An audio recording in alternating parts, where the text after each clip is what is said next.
Bom dia a todos, que possamos ter um bom dia.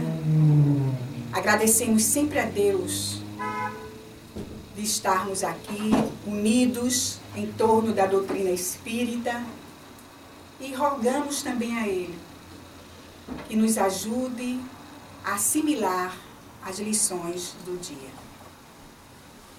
E como foi divulgado, o nosso tema é sobre o tempo, sobre a preciosidade do tempo. O tempo é nosso valioso tesouro. E na sua grandeza é sempre o mesmo. Indimensional, infinito. Os movimentos de rotação e translação do nosso planeta em torno de si mesmo e do Sol deram o estabelecimento dos dias e noites e das estações do ano.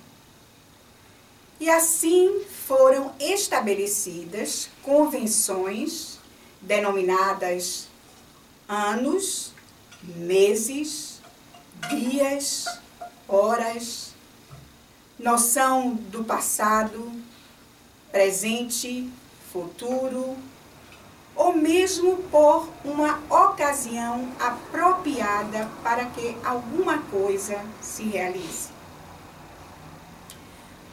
O tempo é grande mestre, que ensina sem pressa, aguardando e esperando que cada um de nós, vejam bem, se disponha a crescer, a servir, a ser feliz. O tempo confirma as grandes verdades e destrói as falsidades, os valores ilusórios. O tempo desenha marcas na face, espalha neve nos cabelos, ensina calma, paciência. Carregada pelas ondas do tempo, passam as raças e as gerações, as línguas e os povos, os países e as fronteiras, as ciências e as religiões. Com o passar do tempo, muitas coisas humanas se modificaram. Mas Jesus é a luz de todas as vidas terrenas, inacessível ao tempo e à destruição. Seu coração magnânimo é fonte de vida para a humanidade. Marco divisório do tempo e de todas as épocas, ele permanece vivo e amado, como nenhuma outra figura da humanidade. Em geral, utilizamos o tempo sem aproveitar as oportunidades que aí estão espalhadas como bênçãos. Bênçãos essas que nos foram concedidas por Deus, postergando o bem próprio e o alheio, nos furtamos ao progresso que a todos nos acerca.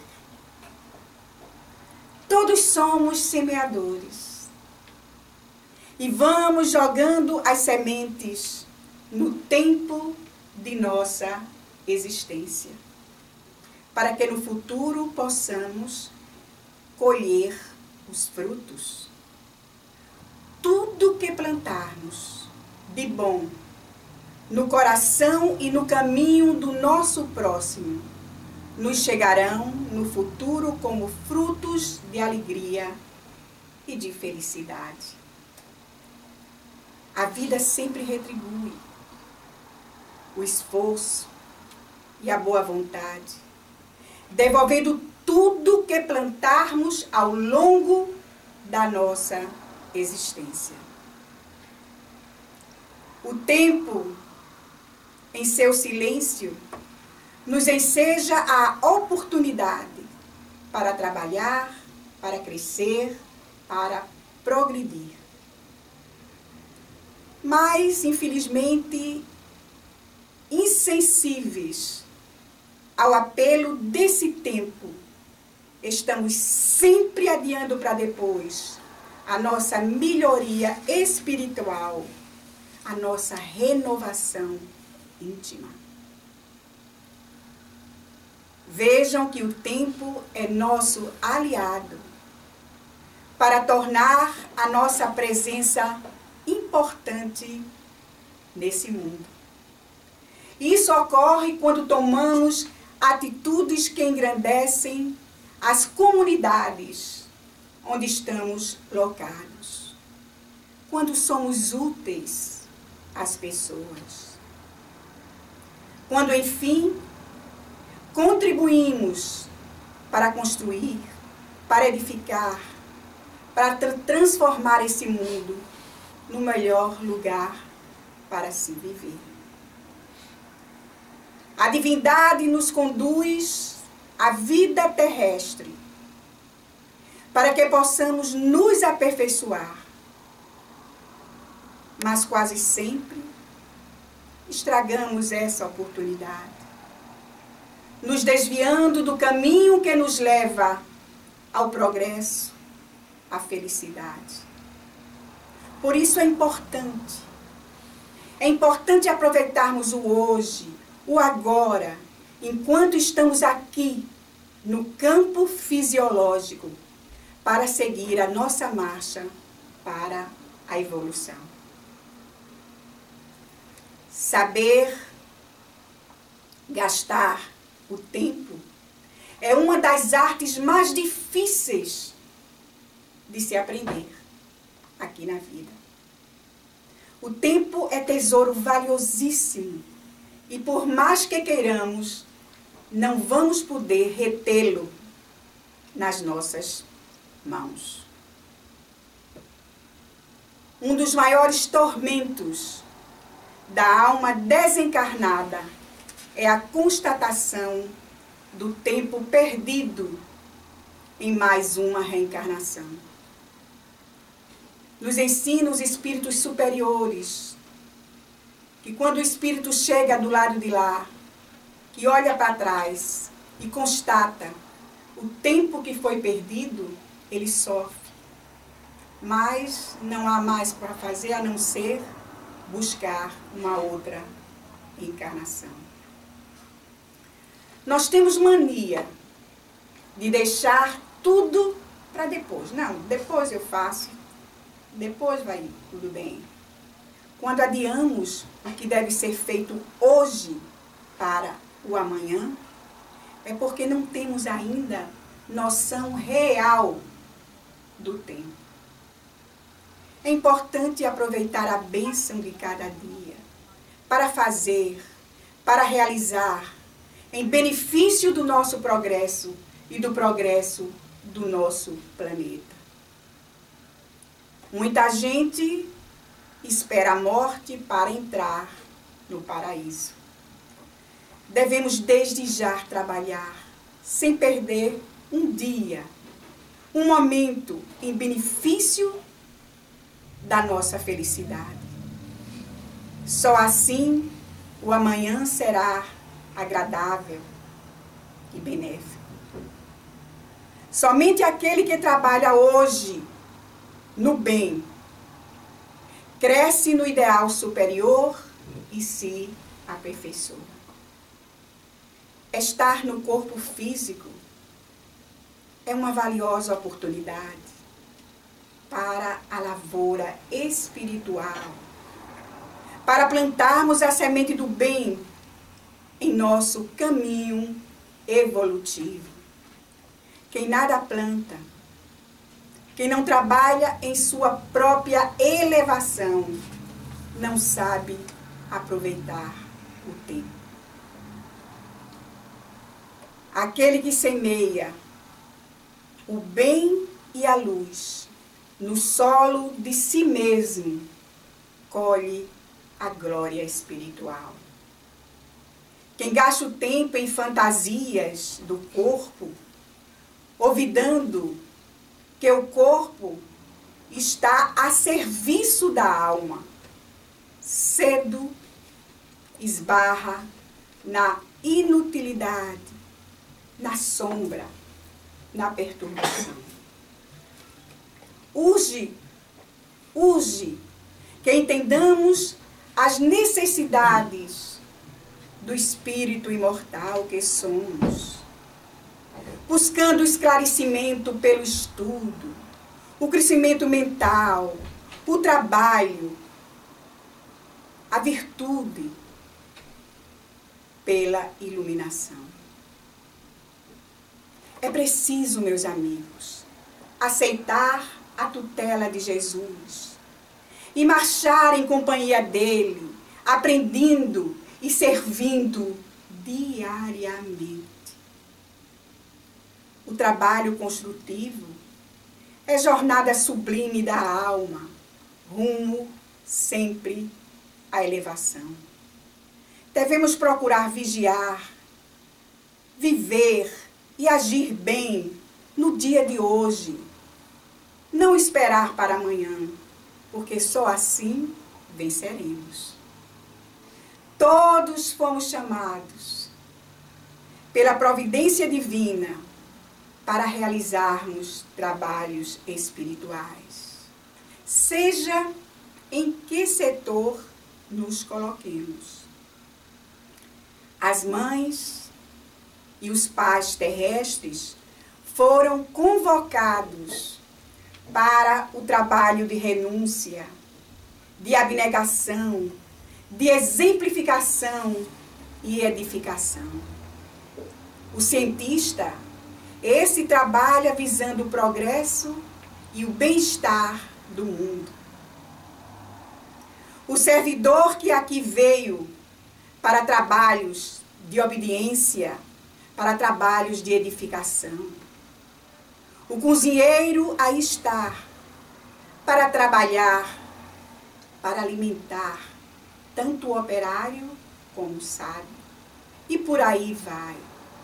Todos estamos juntos vivendo a obra de Deus, nos valendo dela para um dia poder alcançarmos a grandeza divina. Somos, sim, usufrutuários de patrimônios que pertencem ao nosso Pai Celestial. Assim temos que nos subordinar aos desígnios de Deus, nos empenhando por algum tempo naquilo que nos foi confiado. Interessante é que possuímos os bens da terra, mas acabamos por ser possuídos por eles. Reclamamos liberdade, sim, e devemos, mas nos submetemos à escravidão de vícios de todas as espécies. E aí, a morte vem, e o tempo sai recolhendo as oportunidades que antes pareciam ser infinitas. Pareciam não ter fim. E tardiamente vamos reconhecer que a eternidade infinita pede contas até do minuto que foi jogado fora. Precisamos fazer mais do que fazemos. Tempo, nós temos de sobra para isso. Estamos falando aqui não só no sentido material, como se trabalhar até a exaustão para conseguirmos o dólar, é estar cumprindo a nossa jornada de vida. Ocupação profissional é uma parte e não o todo. Estávamos num parque, observando um casal de idade bastante avançada. Eles caminhavam de mãos dadas, e pareciam muito enamorados. As mãos seguravam firmes, como se um apoiasse no outro. Ficamos então imaginando quando aquele casal era jovem, que iam a um parque como aquele, que riam, corriam juntos, mãos entrelaçadas, cabeças apoiadas, tecendo assim sonhos e fantasias. Será que nessa época eles podiam imaginar que chegariam juntos à idade que hoje têm, juntos e unidos? E a nossa imaginação aí fluía.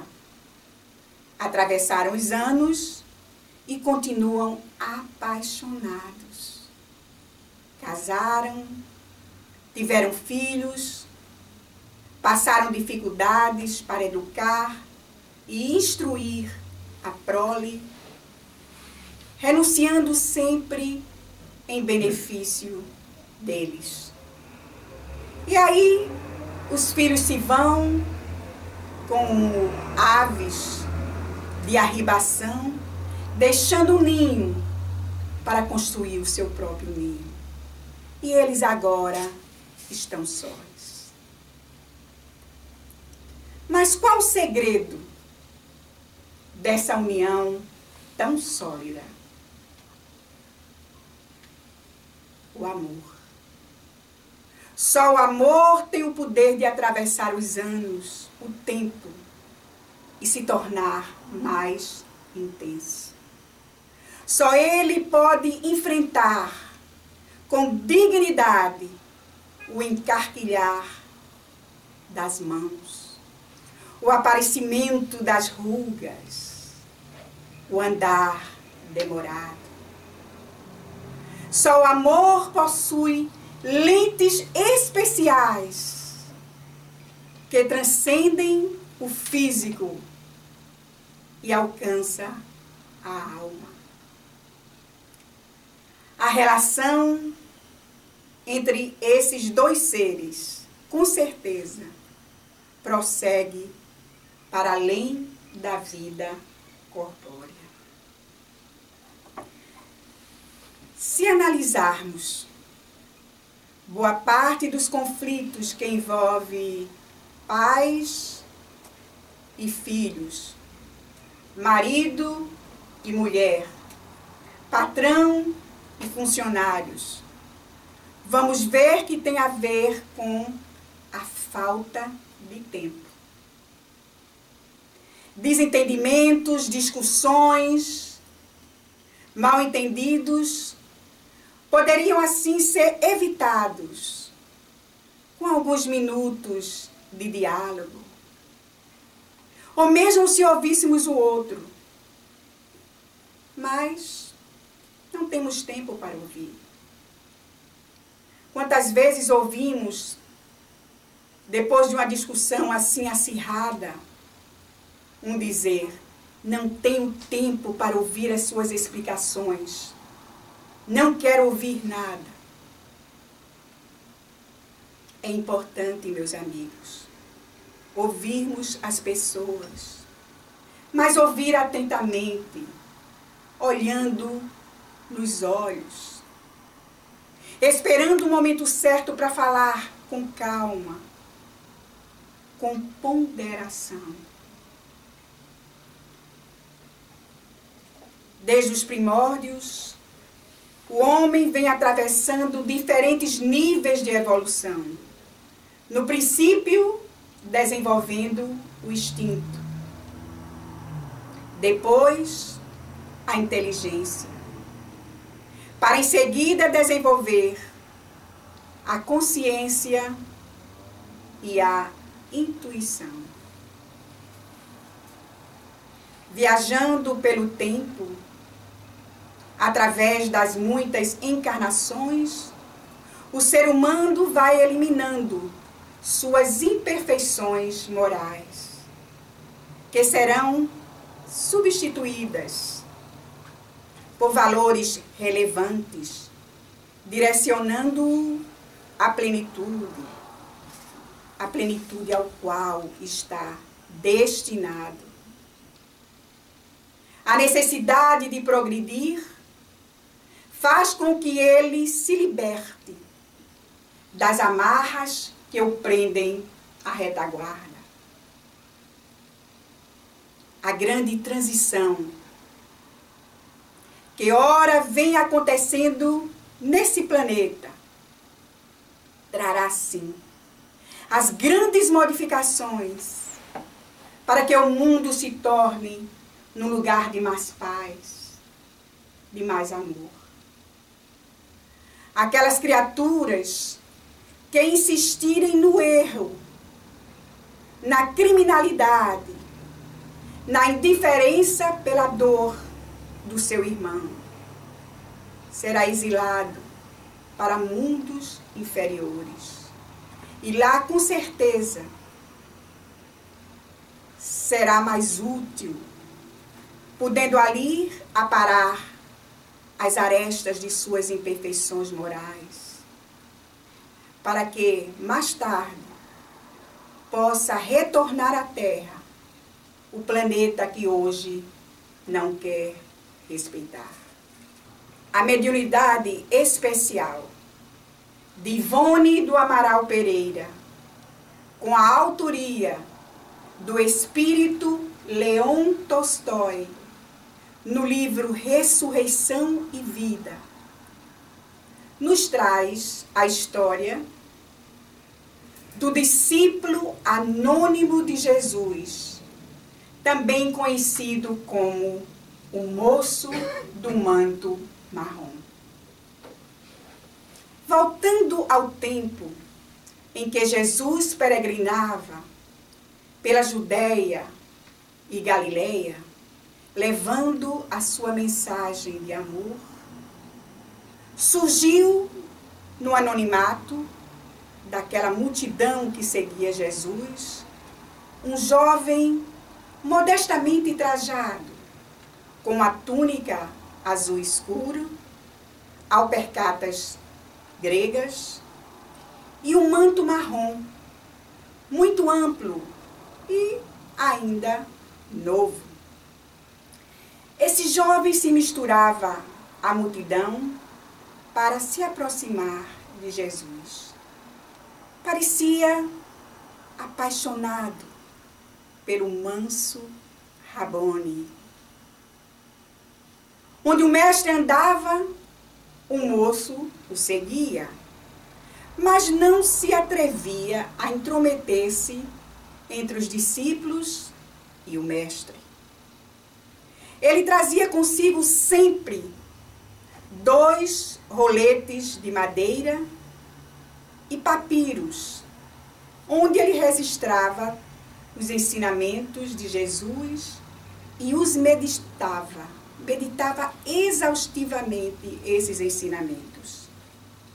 Quando Jesus discursava, ele se punha a escrever naquele material, como se fosse um repórter moderno realizando uma entrevista. Ninguém sabia dizer se algum dia o mestre notou a presença desse dedicado admirador, que jamais falava, tampouco sorria. Com certeza, Jesus o notou. Porque nada passava despercebido aos olhos do mestre. Quando sozinho, à noite, o apóstolo anônimo meditava sobre tudo o que escrevia e ainda tecia comentários. Algumas vezes ele fazia versos sobre os discursos ouvidos do mestre. Versos esses em grego, aramaico e latim, o que demonstrava que esse moço era culto. Certa vez, em Cafarnaum, o moço do manto marrom assistia Jesus a curar enfermos e louvava a Deus por lhe proporcionar assistir aquelas maravilhas. E houve um tempo, um momento, em que Jesus, empurrado daqui e dali, aproximou-se do moço. O manto de Jesus roçou o rosto do discípulo anônimo. E ele imediatamente tomou a ponta do manto de Jesus, levou aos lábios e fez isso em veneração, enquanto lágrimas corriam de seus olhos. Nesse momento, Jesus volta-se e fita-o. Os olhos dos dois se cruzaram. E o mestre, então, coloca a sua mão diáfana sobre a cabeça do moço. Nenhuma palavra foi pronunciada. Em seguida, Jesus retira-se para ir até a casa de Jairo, que era o chefe da sinagoga. Ele ia ali atender a filhinha de Jairo, que estava à morte. E o jovem do manto marrom segue Jesus como sempre fazia. E o fenômeno de cura, mais uma vez, é transcrito nos papiros do moço. Ele testemunha, assim, todos os feitos de Jesus. Uma outra vez, o moço estava numa praça onde se encontravam enfermos endemoniados. Estavam ali desde cedo. E já era quase meio-dia e nem Jesus, nem os apóstolos apareciam. Eles haviam ido para outras localidades. Os doentes impacientes gritavam, gemiam. O moço escriba também esperava junto com aqueles doentes. Até que em dado momento, ele, o moço, compadecendo-se daqueles infelizes, vendo ali tanta miséria, ele quis aliviar as dores daqueles desgraçados. Lembrou-se então que Jesus pousara a mão em sua cabeça e agora o impelia a aliviar as dores daqueles infelizes. No impulso, ouvindo vozes do invisível, aproximou-se ele de um endemoniado e, colocando as mãos em sua cabeça, disse: em nome de Jesus de Nazareno, retira-te desse homem e vai em paz. O enfermo proferiu gritos roucos, levantou-se completamente curado. E muitos foram os outros que foram curados pelo moço naquele dia. E a partir daí ele passou a curar os endemoniados, fazendo isso quase que sem cessar. E fala-se que João, que presenciou as curas do moço, o pediu ou o proibiu de continuar, já que ele não participava do grupo dos apóstolos. Mas também se diz que depois, com humildade, João voltou àquele moço, se desculpou-se e pediu que ele seguisse com as curas, que o mestre o autorizava a exercer o ministério. E depois da cruz do Calvário, quando o mestre voltou ao seio do Pai, o discípulo anônimo chorava, sem consolação, ignorado e solitário. Quando ele escrevia as últimas páginas sobre a ressurreição do Cristo, sonhou. E nesse sonho, Jesus o visitava. E tocando a sua cabeça, lhe disse: filho querido, dar-te-ei a incumbência de relatar aos jovens e às crianças que encontrares no teu caminho todo o noticiário que escreveste. Educa os corações, disse Jesus no sonho, para os meus serviços no futuro, que abrangerão o mundo inteiro. Não te limites a curar apenas os corpos. Trata de elucidar também as almas, porque estas são eternas. O moço escriba, que possuía um pífano e um alaúde, o pífano é uma espécie de flauta e um alaúde é um instrumento de cordas dedilhadas de origem árabe. Ele então passou, com esses dois instrumentos, a cantar e contar a história para jovens, para crianças também, e também algumas vezes para os adultos, sobre o príncipe que desceu dos céus por amor aos sofredores. Ele ia de localidade em localidade, desenvolvendo a sua ação evangelizadora, distribuindo também cópias dos seus registros. Ele revela-se um perfeito professor e educador intelectual. Recitava e cantava versos, reproduzindo os textos do Sermão da Montanha. À parte, ele trabalhava. Vejam bem, ele trabalhava. Remendando túnicas e mantos, limpando mercados, entregando cestos de compras.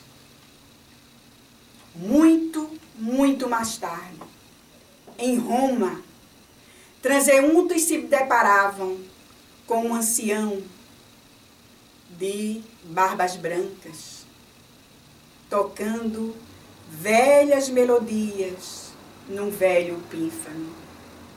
Ele recitava e cantava, e ao seu redor, crianças e jovens. Era o discípulo anônimo que prosseguiu até a morte, disseminando a mensagem da Boa Nova.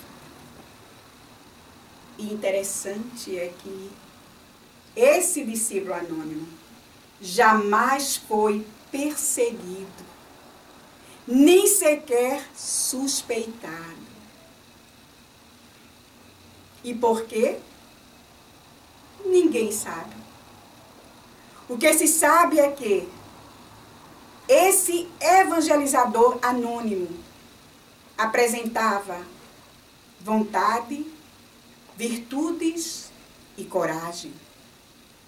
Nos diz Leão Tolstói, através de Ivone Pereira, que poderia ser algum de nós, e que o mundo de hoje está precisando de discípulos como esse, anônimo, para prestar serviços a Jesus. Mas estejamos certos, meus amigos, que já existem em todo o mundo evangelizadores espalhados com a tarefa anônima de semear a Boa Nova. Isso à luz do Espiritismo, graças a Deus. Envolvidos na nossa luta diária, estamos sempre nos queixando da falta de tempo. Temos a sensação de que os natais estão mais próximos, não é verdade? E que os aniversários se repetem com muito mais rapidez. E que tudo passa muito, muito rápido.